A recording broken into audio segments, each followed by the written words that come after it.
ever heard a beat to a song where it really made you feel that song, but then you thought, wait, who's the mastermind behind this? I'm here with someone who knows a little bit about that. Five-time Grammy Award winning recording and mixing engineer James Bonzai Caruso.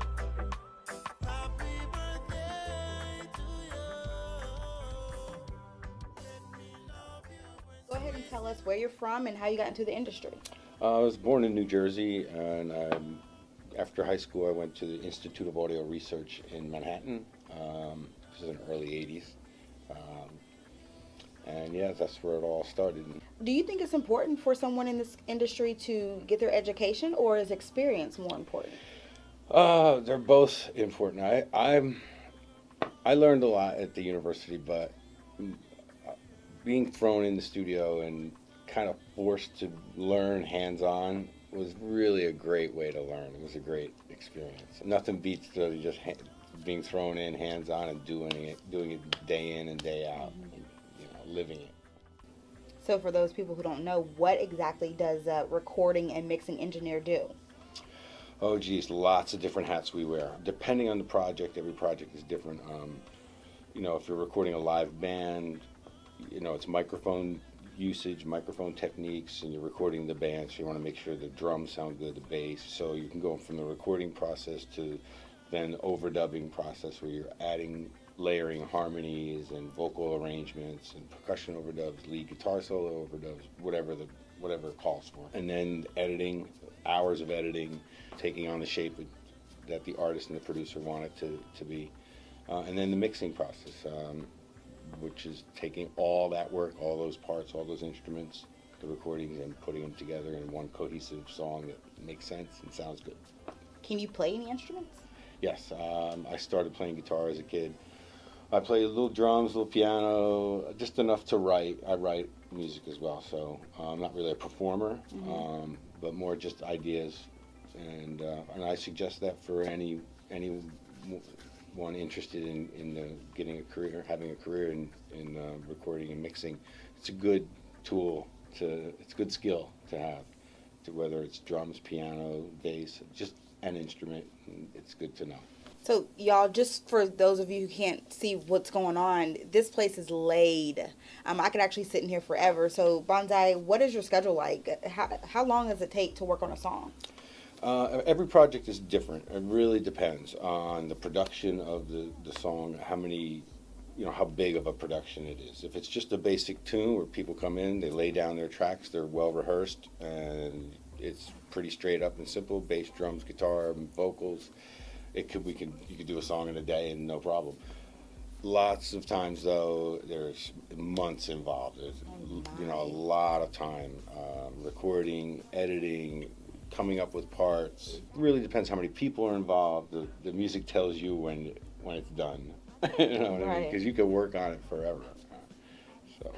Yeah, and then some people are perfectionists where Yes. it's never perfect. They just keep working and working. Right. Are you like that? Yeah, I can be. Yeah, I believe that. Who are some people from past and present that you've worked with that we know? Oh, I've been so blessed with lots of great talent. Like when I first met Timberland, he was up and coming back in the day, and I just noticed this guy stood out, his beats, his vibe, and he was just getting discovered and making his first records with Mary J. and Missy Elliott. He stood out. Notorious B.I.G. in terms of throwing down, rhymes. He was like no other.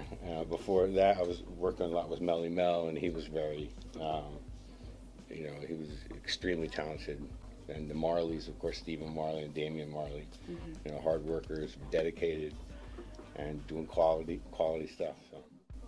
Have you ever had like that celebrity shock where someone's like, oh, I can't believe I'm in the same room with them? Have you ever had that with someone? Yeah, I did. You know what? It's funny because early on, in the early days, I did have working with Madonna for the first time. Oh my goodness. And as the years go by, it's not as much anymore. But still, there's always that little bit of, excitement or butterflies or whatever you want to call it. Yeah, I'm sure. What are some of your personal favorite albums? Myself personally, I'm a big fan of Trevor Horn, who's a producer who does all the Seals records. I love Seals records. He was a big inspiration to me. personal favorites, like Peter Gabriel's one of my favorites. I love Peter Gabriel. Yeah, just yes. Tell us actually what's under these floors in this really cool Oh yeah. building. Yeah, when we built this place, when they poured the cement for the floors, we all got together and planted a little good juju on the in the floor, and we put our favorite CDs buried in the cement under the floor. So I put "Welcome to Jamrock." It's right underneath our feet here. Oh no, that's crazy, crazy. How has technology changed this whole music industry?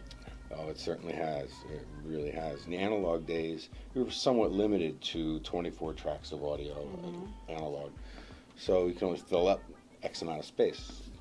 Advent of digital audio allowed us to just have endless numbers of tracks. Lots of options in terms of editing, flipping things backwards, multiple takes, and cutting and pasting multiple takes to create the final version. That technology has really changed the production of music big time. What are some projects that you are working on right now? Okay, some really great stuff. I just finished the Protege's record is out, Ancient Future it's called. He's from Jamaica. An artist named Nneka from Nigeria. Her album is called My Fairy Tales. I've heard her stuff. It's awesome. It's really good. Her Yeah. record is great. That's out now. That's available. Kimani Marley's album. I did a couple mixes on that album. It's also a great record.